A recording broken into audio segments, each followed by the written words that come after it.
Ujung aspal Pondok Gede menggambarkan struktur kehidupan masyarakat Pondok Gede.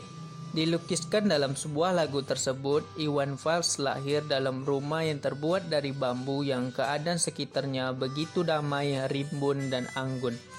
Pada tahun 1980-an, Pondok Gede masih terdapat sawah dan pepohonan yang rindang. Berbagai kultur dan budaya menjadi cerita tentang indahnya dusun yang ramah dengan para penghuninya. Dalam lagu tersebut menceritakan tentang para pribumi yang resah oleh sebuah rencana tata letak kota.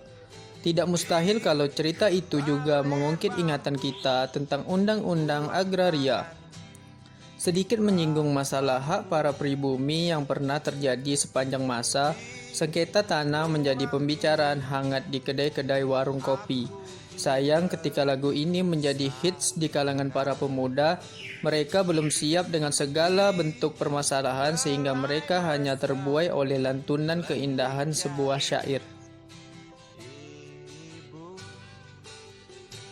Para penghuni masih menyimpan potret kepasrahan sebagai ketidakberdayaan. Maklum, waktu itu segala bentuk penghambat pembangunan sangat ditakuti. Tapi itu sudah diabadikan lewat lagu sehingga kita hanya bisa melihat sebagai kilas balik terhadap fenomena yang terjadi. Cerita itu akan menjadi kunci sejarah tentang keragaman segala macam potret negeri ini. Biarlah cerita itu menjadi bahan obrolan di kedai-kedai warung kopi. Ujung aspal Pondok Gede masih menyimpan cerita keragaman yang masih bisa kita angkat seperti kebudayaan maupun kultur kehidupan yang masih tersisa. Sebuah kultur yang masih tersisa sebagai keragaman budaya, keunikan dan keragaman budaya berbagai pelengkap cerita ini masih berkisah tentang kearifan lokal para penghuni dusun. Keranggan, nama kampung itu. Semua orang sudah pasti ingat ujung aspal Pondok Gede. Apalagi di kalangan anak muda, nama itu sangat melegenda lewat lagunya Iwan Fals, Ujung Aspal Pondok Gede. Nama Keranggan tidak akan lepas dari ujung aspal Pondok Gede, karena memang lokasinya di sana, sebelah selatan kota Bekasi dan juga perbatasan dengan Cilengsi, Bogor. Itulah kampung Keranggan. Masyarakat di sana masih mengenal kepercayaan nenek moyang. Meskipun ajaran Islam sudah lama berkembang, memang tradisi sangat kuat untuk dihilangkan. Di sudut-sudut jalan ataupun di pertigaan jalan, masih sering kita temui sebuah suguhan ancak atau berbagai macam suguhan untuk para leluhur.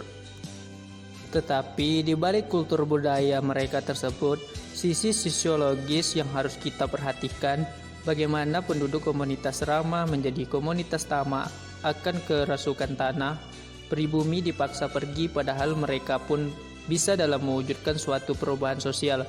Suatu upaya mewujudkan kesejahteraan dan kemajuan tentunya akan mengalami disintegrasi bagi masyarakat.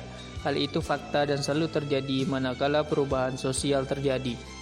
Cerita tentang ujung aspal Pondok Gede yang dilukiskan oleh Iwan Fals dengan suasana yang aman, tentram dan nyaman, dan menyimpan berbagai keragaman budaya dan segala permasalahannya menjadi sebuah pembelajaran.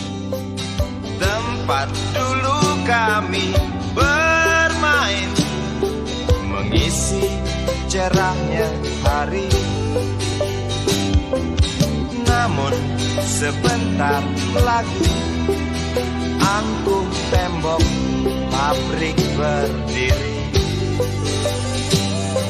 Satu persatu sahabat pergi dan takkan pernah kembali.